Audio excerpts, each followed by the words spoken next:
स्वागत है आपका पीओवी हॉरर ऑफिशियल चैनल में। आज हम आपके लिए लेकर आए हैं पंडित श्री अरुण कुमार शर्मा जी की लिखी हुई कहानी, जिसका नाम है रहस्यमय विलक्षण मूर्ति। दोस्तों, यह कहानी 18+ है, तो कम उम्र के बच्चे इस कहानी को न सुने। इस कहानी में हम आपको सुनाने वाले हैं अंडमान निकोबार में रहने वाली तांत्रिक औरतों के कबीले के बारे में।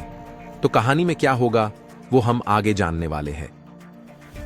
दोस्तों, अगर आप हमारे चैनल पर नए हैं और आप भी सुनते हैं डरावनी और रहस्यमय तांत्रिक कहानियां, तो आप भी हमारे चैनल को सब्सक्राइब करके हमारी कहानियों से जुड़ सकते हैं।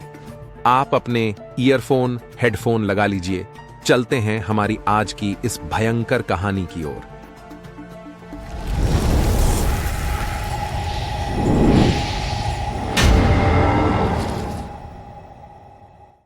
क्या आप कभी इस बात की कल्पना कर सकते हैं कि हमारे देश में एक ऐसी भी जगह है जहां एकमात्र औरतों का ही राज्य है, और ऐसी औरतों का जो घोर तांत्रिक है और जो हमेशा पुरुषों की वासना की प्यासी और उनके गर्म गर्म गोश्त की भूखी रहती हैं? नहीं, कोई भी ऐसी कल्पना नहीं कर सकता, और न ही मैंने सोचा था। सन 1952 ईस्वी की बात है। पुरातत्व विभाग की ओर से हुई खुदाई में मुझे एक विलक्षण मूर्ति के रूप में अत्यंत दुर्लभ कलाकृति मिली थी। लगभग 2 फुट ऊंची पद्मासन में बैठी वह विलक्षण मूर्ति मध्यकालीन थी और निश्चय ही नाथ संप्रदाय से संबंधित थी। मैंने अनुमान लगाया कि जिस जगह यह मूर्ति मिली है वहां निश्चय ही कभी नाथ संप्रदाय का कोई मठ रहा होगा। आदि शंकराचार्य से प्रताड़ित तांत्रिक साधनाओं की रक्षा करने के लिए सर्वप्रथम जिस संप्रदाय का आविर्भाव हुआ था वह नाथ संप्रदाय था। योग के आधार पर शिव शक्ति का समन्वय करके इस संप्रदाय ने साधना का जो मार्ग बतलाया उसमें तंत्र की सभी साधनाएं थीं। इसी युग में कुंडलिनी और षटचक्र जैसे गंभीर और रहस्यमय योग तत्वों का रहस्योद्घाटन हुआ। साथ ही हमारे देश में कई महत्वपूर्ण शक्तिपीठों की भी स्थापना हुई।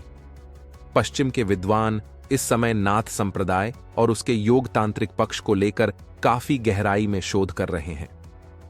हां, तो उस अलभ्य विलक्षण मूर्ति के बारे में थोड़ा और बतला दूं। वह मूर्ति त्रिधातु सोना, चांदी और तांबे की बनी थी और कम से कम 4-5 किलो की थी। पद्मासन पर बैठी उस मूर्ति की गोद में नील सरस्वती की मूर्ति विराजमान थी और उसकी भी गोद में ज्ञान मुद्रा में तांत्रिक गणपति विराजमान थे। देवी के 8 हाथ थे। पहले 2 हाथों की उंगलियों से उसने नील सरस्वती के तथा दूसरे हाथ की उंगलियों से तांत्रिक गणपति के नेत्रों को बंद कर रखा था। उसके तीसरे 2 हाथों में चक्र और खड्ग थे और चौथे 2 हाथों में नागपाश व नरकंकाल। देवी के गले में भी नरमुंडों की माला पड़ी थी और उभरे हुए दोनों उरोजों पर बीजाक्षर मंत्र लिखे हुए थे। देवी का मुखमंडल भव्य और आकर्षक, साथ ही भयोत्पादक भी था। उसके स्थिर नेत्रों में एक अवर्छनीय भाव था। देवी की उस विलक्षण मूर्ति का गहन अध्ययन करने के उद्देश्य से मैंने उसको अपने पास रख लिया। भला उस समय मैं क्या जानता था कि वह विलक्षण मूर्ति एक अत्यंत तिमिराच्छंत रहस्य को मेरे सामने अनावृत्त कर देगी। एक दिन मैं यूं ही मूर्ति का निरीक्षण कर रहा था, तभी मेरी दृष्टि उसके आसन के नीचे पड़ी। वहां पेंचदार एक ढक्कन था। कौतूहलवश ढक्कन को खोल दिया मैंने। भीतर खोखली जगह में एक पांडुलिपि रखी हुई दिखाई पड़ी मुझे। घोर आश्चर्य हुआ। वह पांडुलिपि 10-12 पृष्ठों में की थी, जिसका आकार लगभग 1 फुट लंबा चौड़ा था। भोजपत्र के पृष्ठों पर ब्राह्मी लिपि में जो कुछ लिखा था उसको पढ़कर मैं एकदम स्तब्ध रह गया। सोने की बनी स्याही से लिखे गए अक्षर बिल्कुल स्पष्ट थे। समय के प्रभाव से सर्वथा मुक्त थी वह मूल्यवान पांडुलिपि। देखकर ऐसा लगता था कि कुछ दिनों पूर्व ही उसे लिखा गया हो। मैं बड़े मनोयोग से पांडुलिपि पढ़ने लगा। पुरातत्व विभाग से संबंधित होने के कारण पांडुलिपि की आयु समझते देर नहीं लगी। वह लगभग 500 वर्ष प्राचीन थी। पहले पृष्ठों पर एक ऐसे द्वीप समूह का नक्शा दिया था जिसे आज अंडमान निकोबार कहते हैं।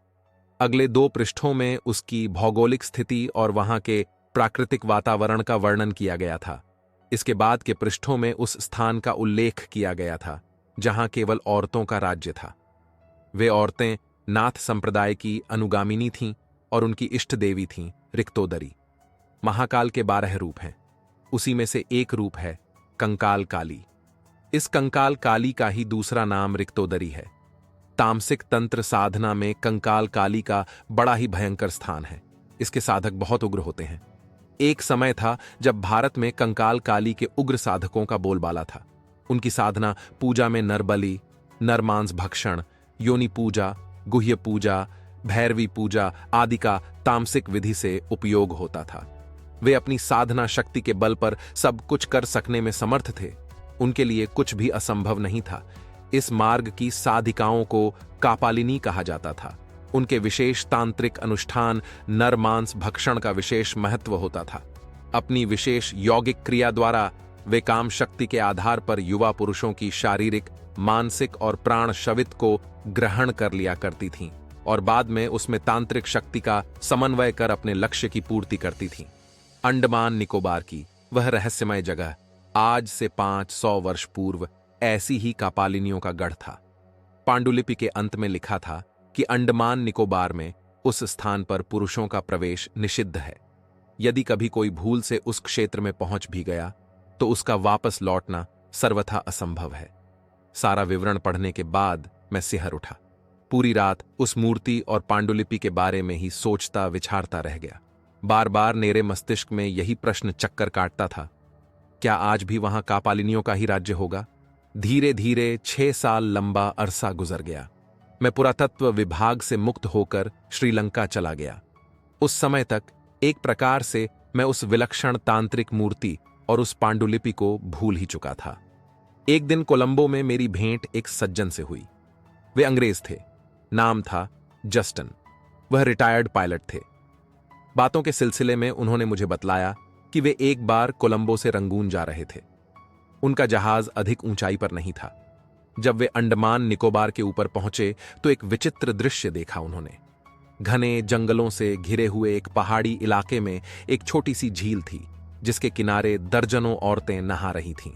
वे सब युवा और सुंदर थीं और सबकी सब नख से शिख तक अनावृत।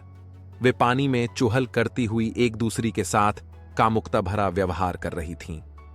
जस्टन साहब की यह बात सुनते ही मुझे एकाएक फिर उस मूर्ति और रहस्यमयी पांडुलिपि की याद आ गई। वे कापालिनियां ही तो नहीं थीं।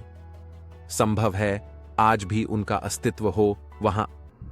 जब मैंने जस्टन साहब को सारी कथा सुनाई तो वे भी आश्चर्य से भर उठे। बोले, हो सकता है कि वे रूपसी युवतियां जादूगरनी ही हों। न जाने क्यों मैं उस रहस्यमय इलाके में जाने के लिए उतावला हो उठा। यह मेरा पागलपन ही तो था और ऐसे ही पागलपन के वशीभूत होकर मैं जीवन भर खतरे उठाता रहा हूं। उन दिनों से लंका रंगून के लिए हर हफ्ते स्टीमर रवाना होता था। रास्ते में एक दिन के लिए वह अंडमान में लंगर डालता था।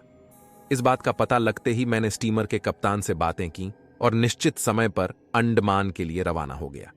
यहीं से शुरू होती है एक विचित्र और रहस्यमय अतीत को उद्घाटित करने वाली अविश्वसनीय कथा। जब मेरा स्टीमर अंडमान पहुंचा उस समय पूरब का आकाश लाल हो रहा था। स्टीमर की बालकनी से मैंने एक बार चारों ओर देखा, फिर जस्टन साहब के दिए हुए उस नक्शे पर नजर गड़ा दी जिसे उन्होंने मुझे चलते समय अपने अनुमान के आधार पर बना कर दिया था। अंडमान निकोबार के पश्चिमी तट से भीतर 10-12 मील चलने पर वह झील थी जिसके किनारे उन्होंने उन औरतों को देखा था। मैंने निश्चय किया था कि 24 घंटे के भीतर ही सारे रहस्यों का पता लगाकर वापस स्टीमर पर लौट आऊंगा। जब मैंने अपना यह निश्चय कप्तान को बतलाया तो वह हाथ हिलाकर मुस्कुरा पड़ा। काश उसकी उस मुस्कुराहट का रहस्य मैं उस समय समझ गया होता और अपने निश्चय को बदल देता तो। अंडमान की धरती पर अपने पैर रखते ही एक बार सिहर उठा मैं। एक विचित्र सी अनुभूति हुई। 4-5 घंटे लगातार चलने के बाद मैं घोर जंगली इलाके में पहुंच गया। गर्जन, पड़ाक, चुगलुम, दीदू टैंपिंग, लाखूच, थिंगम, प्रेगी के घने और ऊंचे ऊंचे वृक्षों से भरा था वह जंगल। मैं काफी थक चुका था। जंगल के उस काले समुद्र में घुसने की हिम्मत नहीं हुई मेरी, अतः वापस लौटने की सोचने लगा। जंगल के भीतर कौन जाने किस विपत्ति का सामना करना पड़े। थोड़ा आराम करने के ख्याल से मैं एक जगह बैठ गया। फिर मैंने थर्मस से कॉफी निकालकर पी और एक सिगरेट जलाकर पैर पसार दिया। फिर न जाने कब झपकी आ गई। सहसा कई स्त्रियों के खिलखिलाकर हंसने की मधुर ध्वनि से मेरी तंद्रा भंग हो गई। आंख खुली तो मैं स्तब्ध रह गया। सहसा विश्वास नहीं हुआ मुझे। मेरी आंखों के सामने पूरी 1 दर्जन युवतियां खड़ी थीं, सभी निरावरण। उनकी उम्र 18 से 20 साल के भीतर ही रही होगी। सुंदर तो नहीं, वे आकर्षक अवश्य थीं। उनके भूरे रंग के बाल काफी छोटे छोटे थे। सबके गले में मूंगे और हड्डियों की मालाएं बंधी हुई थीं। कमर में भी सांप की हड्डियों की मालाएं बंधी हुई थीं। शरीर का रंग हल्का स्याह था। आंखों में अजीब सी चमक, साथ ही वहशी पने की झलक थी। निश्चय ही वे आदिवासी जाति की औरतें थीं। वे विचित्र भाषा में आपस में बातें करतीं और खिलखिलाकर हंसने लगतीं। उस समय मेरी मानसिक स्थिति बड़ी विचित्र हो रही थी। बस आंखें फाड़े मैं उनकी ओर ताक रहा था। सहसा सबसे कम उम्र की एक युवती मेरे बिल्कुल पास आ गई और मेरा हाथ पकड़कर उस पर अपने नुकीले दांत गड़ा दिए उसने। दूसरे ही क्षण भलभला का ढेर सारा खून निकल आया वहां। मैं तेज दर्द से कराह उठा। वह युवती जीभ निकालकर खून चाटने लगी। फिर उसने मुड़कर बड़ी प्रसन्न मुद्रा में अपनी साथिनियों की ओर देखा और अपनी विचित्र भाषा में न जाने क्या बात करने लगी। मेरी हालत दयनीय हो रही थी। दर्द और पीड़ा से मेरे मन मस्तिष्क पर न जाने कैसी बेहोशी छाती जा रही थी धीरे धीरे। कब और किस क्षण चेतना शून्य हो गया मैं, पता ही नहीं चला। और जब चेतना लौटी तो घने जंगलों पर सांझ की स्याह चादर बिछ गई थी। मैं उस समय एक टूटे फूटे चबूतरे पर पड़ा हुआ था। सामने एक छोटी सी झील थी और उसके ठीक बगल में किसी बहुत बड़े मंदिर का खंडहर था। सिर घुमाकर पीछे की ओर देखा, वहां एक नव युवती सिर झुकाए खड़ी मेरी ही ओर ताक रही थी। बहुत सुंदर थी वह। रंग भी गोरा था, आंखें चमकीली थीं। सुनहरे और घने बालों के गुच्छे उसके कंधे तक लटक रहे थे। उसकी गठीली देह मानो सांचे में ढली थी। गले में काले मोतियों और मनुष्यों की उंगलियों की हड्डी की माला पहनी थी, जो उसके पुष्टोन्नत उरोजों पर झूल रही थी। दृष्टि मिलते ही उसका खूबसूरत चेहरा सहसा लाल हो उठा। कुछ क्षण बाद वह धीमे स्वर में शुद्ध हिंदी में बोली, यहां तुमको महाभैरवी के आदेश से लाया गया है और मुझे तुम्हारी निगरानी करने के लिए रखा गया है। मैंने विस्मित होकर युवती की ओर देखा। वह हिंदी कैसे जानती है? बाद में उस युवती ने ही इसका रहस्य खोला। बोली, इसमें विस्मित होने की जरूरत नहीं है। मैंने तुमसे बात करने के लिए एक हिंदी भाषा भाषी व्यक्ति की आत्मा से संपर्क स्थापित कर लिया है। उसी के माध्यम से मैं तुमसे हिंदी में बातें कर सकती हूं। मुझे समझते देर नहीं लगी कि मैं निस्संदेह का पालिनियों के क्षेत्र में आकर उनके चंगुल में फंस चुका हूं। उस युवती का नाम मोड़ा था। महाभैरवी ने उसे विशेष तांत्रिक दीक्षा दी थी और कुछ दिनों बाद वह स्वयं महाभैरवी का पद पाने वाली थी। मोड़ा को न जाने क्यों मुझसे हमदर्दी हो गई थी, समझ में नहीं आया। उसने मेरे सूजे हुए हाथ को अपनी कोमल उंगलियों से सहलाया और कटी हुई जगह पर किसी झड़ी का लेप लगा दिया। जब वह लेप कर रही थी, उस समय बार बार उसके पुष्टोन्नत उरोजों का मुझसे स्पर्श हो जाता था। हर बार वह सिहर उठती और उसका सुंदर चेहरा गुलाबी हो जाता। लेप करने के बाद मोड़ा ने बांस की नली में भरकर कोई तरल पदार्थ मुझे पीने के लिए दिया। उसको पीते ही मेरा सारा शरीर एक नई ताजगी और स्फूर्ति से भर उठा और रोम रोम से वासना की लपटें निकलने लगी। थोड़ी देर बाद मैंने देखा 5-6 जवान आवरगहीन औरतें हाथों में मशाल लिए मेरी ही ओर आ रही थीं। एक औरत उत्तेजित स्वर में कह रही थी, महाभैरवी उसे यहां नहीं रहने देगी। हमारे क्षेत्र में कोई भी पुरुष नहीं रह सकता। इसके बाद दूसरी औरत की आवाज सुनाई दी।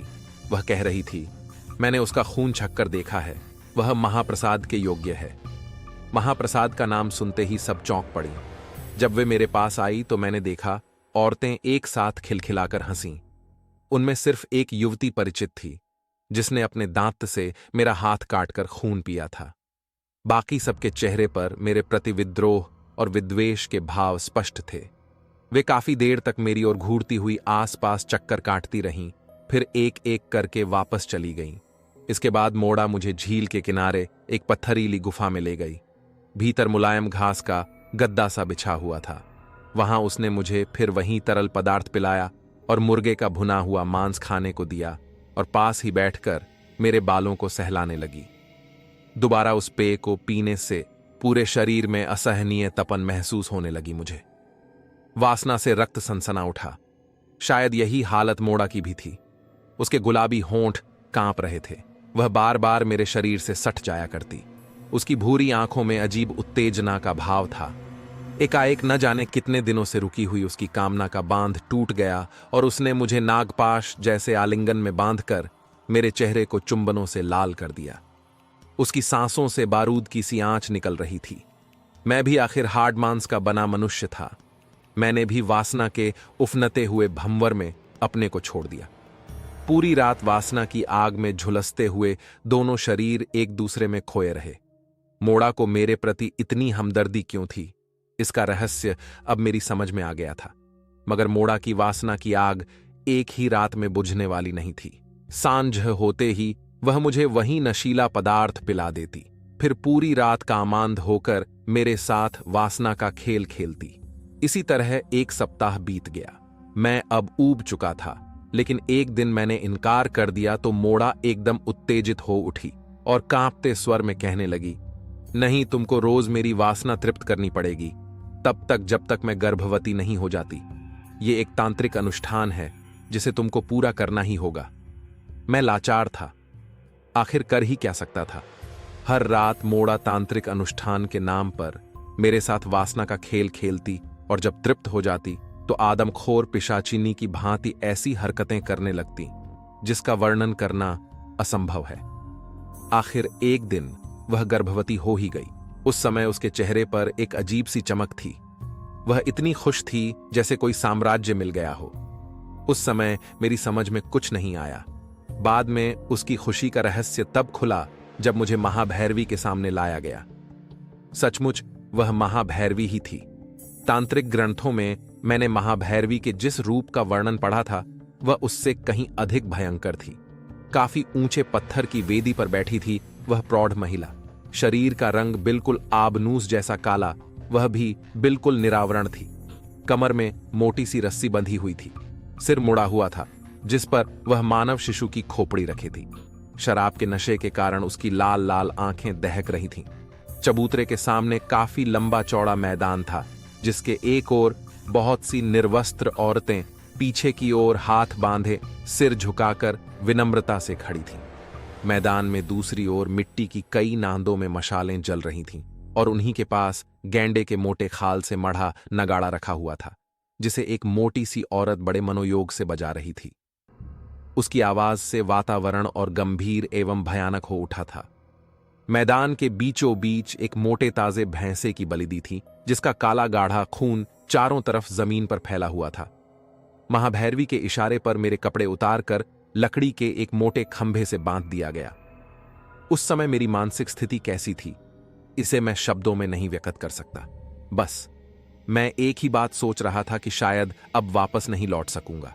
ये आदमखोर तांत्रिक औरतें निश्चय ही मेरी हत्या करके मेरे शरीर को नोच नोच कर खा जाएंगी। भय से मेरा रोम रोम कांप रहा था। मैंने चारों ओर देख मोड़ा वहां कहीं नहीं दिखाई दी। नगाड़े की भयानक आवाज धीरे धीरे तेज होने लगी। औरतें उसके लय ताल पर कतार बनाकर नाचने लगीं। थोड़ी देर बाद दो युवतियां मोड़ा को लिए हुए वहां उपस्थित हुईं। मोड़ा का रूप देखकर मैं दंग रह गया। उसके सिर पर मोरपंख का मुकुट था। वह गले में मोतियों की मालाएं और भुजाओं में स्फटिक का बाजू बंद पहनी थी तथा उस समय भी वह निर्वस्त्र ही थी। मशालों के प्रकाश में उद्भाषित उसकी वह देह जैसे स्वर्गिक सौंदर्य से झलमला रही थी। वह महाभैरवी के सामने आकर सिर झुकाए हुए खड़ी हो गई। महाभैरवी कटोरे जैसा एक पात्र लेकर उसमें उंगलियां डुबा डुबा कर मोड़ा की देह पर छिड़कने लगी। मैंने आश्चर्य से देखा कि छिड़का जाने वाला वह द्रव कुछ और नहीं, रक्त था। महाभैरवी ने मोड़ा के उरोजों, उभरे हुए पेट और नितंबों पर पड़े रक्त के छींटों को अपने हाथ से रगड़ते हुए ऊंची आवाज में कुछ कहा, जैसे कोई मंत्र पढ़ रही हो। उसे सुनकर मेरा सारा शरीर सिकुड़ने लगा। वह भाष प्रागैतिहासिक काल की थी। मुझे समझते देर नहीं लगी। महाभैरवी निश्चय ही किसी आसुरी शक्ति संपन्न देवी का आह्वान कर रही थी।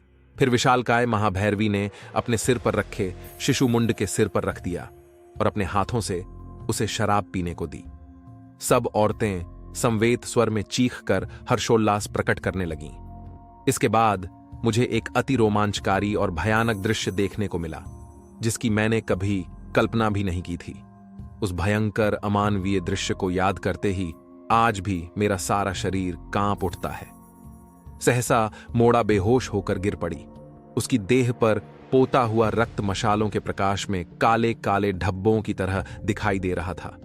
मोड़ा के गिरते ही महाभैरवी अपने स्थान से उठकर उसके पास पहुंची और अपना हाथ उसकी योनि में डालकर कोई मंत्र फिर पढ़ने लगी।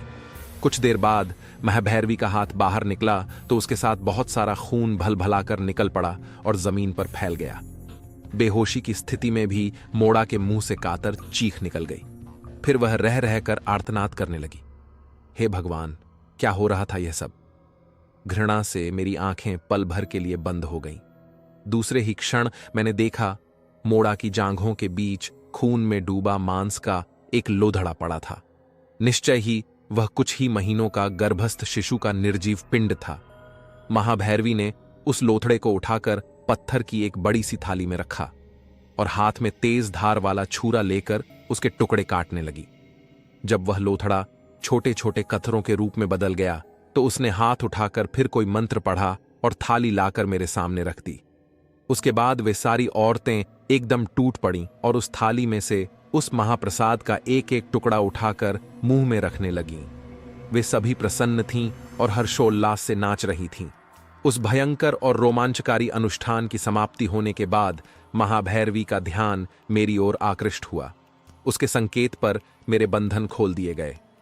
इसके बाद मुझे महाभैरवी की भाषा, जिसे मैं बिल्कुल समझ नहीं पा रहा था, और संकेतों के जरिए जो कुछ समझाया उसका सारांश यह था कि मेरे पवित्र रक्त से मोड़ा का कौमार्य भंग हुआ और उसने गर्भ धारण किया है।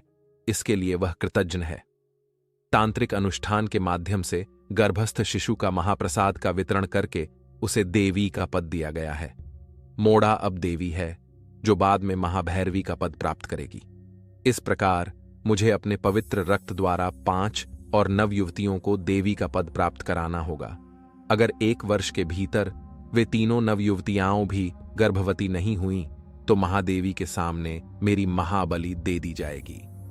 ये सुनकर मेरी क्या हालत हुई होगी, इसका सहज ही अनुमान लगाया जा सकता है।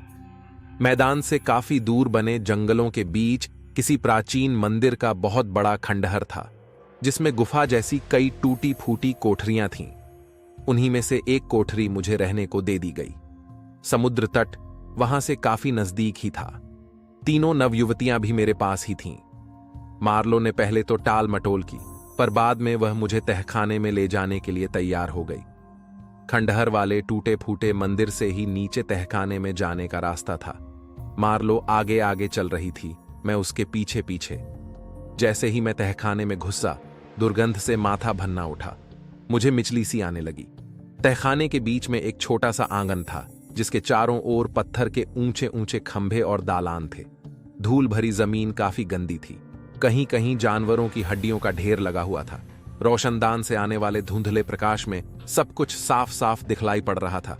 बाईं ओर वाले ढलान के छत के सहारे कई नर कंकाल झूल रहे थे। मार्लो ने बताया कि ये सारे कंकाल उन अभागों के हैं जिनकी यहां बलि दी गई थी। वह ढलान जहां खत्म होती थी, वहीं काले पत्थर से बने एक ऊंचे चबूतरे पर 5-6 फुट ऊंची मूर्ति स्थापित थी। वह लाल पत्थर की थी। उस पर दृष्टि पड़ते ही मैं स्तब्ध रह गया। खुदाई में मिली उस विलक्षण मूर्ति से यह मूर्ति बिल्कुल मिलती जुलती थी। कहीं कोई वैषम्य नहीं था। वह कंकाल काली रक्तोदरी की ही मूर्ति थी। उसी समय मार्लो से एक और रहस्य की बात मालूम हुई। जब भारत में मुगल शासन था, उस समय एक नागा तांत्रिक ने यहां आकर शरण ली थी। वह बड़ा उग्र और भयंकर तांत्रिक था। हर अमावस्या की रात वह नर बलि देता और उसका कच्चा मांस खाता था। फिर एक दिन अचानक बिना किसी से कुछ कहे वह गायब हो गया। जाते समय वह यहां स्थापित सोने, चांदी और तांबे की बनी देवी की मूर्ति भी लेता गया था। वह मूर्ति बिल्कुल इस पत्थर की मूर्ति जैसी थी। बताते बताते मार्लो मेरे पास आकर खड़ी हो गई। फिर मेरे गले में हाथ डालकर पूछने लगी, तुम मुझे धोखा देना चाहते हो ना? नहीं, ये क्या कह रही हो मार्लो? मैंने जल्दी से कहा, मैं तुमसे बहुत प्यार करता हूं। जब तुम देवी बनोगी उस समय मुझे कितनी खुशी होगी, बतला नहीं सकता। ये सब झूठ है। मार्लो उत्तेजित होकर बोली, मुझे तुम्हारे मन की सारी बातें अब मालूम हो गई हैं। मुझसे कुछ भी छिपा नहीं है। तुम प्यार का नाटक कर रहे हो मेरे साथ। ये तुम्हारा भ्रम है मार्लो। नहीं, भ्रम नहीं है। इस मूर्ति की आंखों से आंख मिलाते ही दूसरे के मन को सारी बातें मालूम हो जाती हैं, समझे? हे भगवान, क्या सचमुच मार्लो को मेरा उद्देश्य मालूम हो गया? दूसरे क्षण मार्लो मेरे सीने पर सिर रखकर फफक फक कर रोने लगी। मैं तुमको बहुत चाहती हूं, तुमसे बहुत प्यार करती हूं। तुम मुझे छोड़कर क्यों भागना चाहते हो?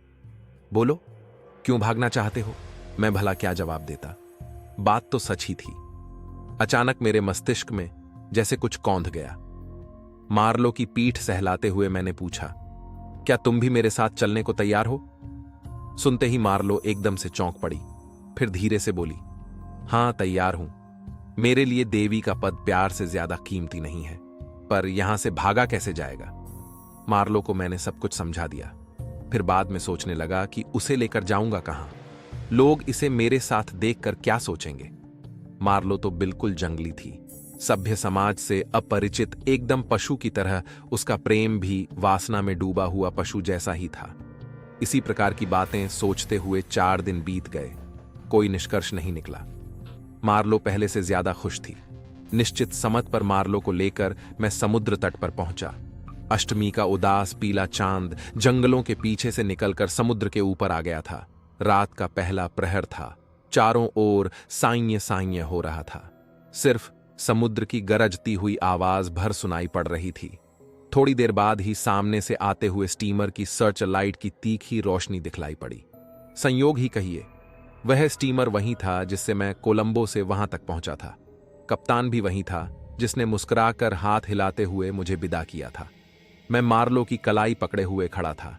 मैं जानता था कि मेरे स्टीमर पर चढ़ते ही मेरा वह हाथ हमेशा हमेशा के लिए मार्लो की कलाई छोड़ देगा।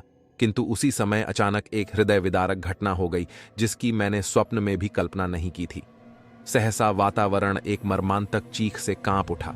इसके साथ ही मार्लो की कलाई भी मेरे हाथ से छूट गई। वह धरती पर गिरकर तड़पने लगी। देखा तो जहर से बुझा हुआ एक घातक तीर मार्लो के सीने में धंसा हुआ था। मार्लो बालू पर पड़ी मछली की तरह छटपटाती रही, फिर हमेशा के लिए खामोश हो गई। अभी मैं कुछ समझता, इसके पहले ही एक और तीर सनसनाता हुआ मेरे सिर के ऊपर से गुजर गया। पलटकर देखा, दोनों हाथों में तीर कमान लिए आदमखोर तांत्रिक औरतों का झुंड तेजी से मेरी ही ओर बढ़ता चला आ रहा था, लेकिन उनके पास पहुंचने से पहले ही मैं स्टीमर पर चढ़ चुका था। तो दोस्तों, यह थी पंडित श्री अरुण कुमार शर्मा जी की लिखी हुई कहानी रहस्यमय विलक्षण मूर्ति। आपको यह कहानी कैसी लगी कमेंट करके जरूर बताएं, और साथ में यह भी बताएं आप हमारी कहानी कहां से सुनते हैं। कहानी पसंद आई तो वीडियो को लाइक करना नहीं भूलें। आपको और भी रहस्यमय कहानियां सुनना है तो आप हमारे चैनल के वीडियो सेक्शन में जाके सुन सकते हैं, और आपको वीडियो की स्क्रीन पर और भी कहानियां दिख रही होंगी, वहां से भी आप सुन सकते हैं। आप भी हमारे चैनल से जुड़ना चाहते हैं तो हमारे चैनल को सब्सक्राइब करना नहीं भूलें। मिलते हैं हमारी अगली कहानी में, जब तक आप अपना ख्याल रखें।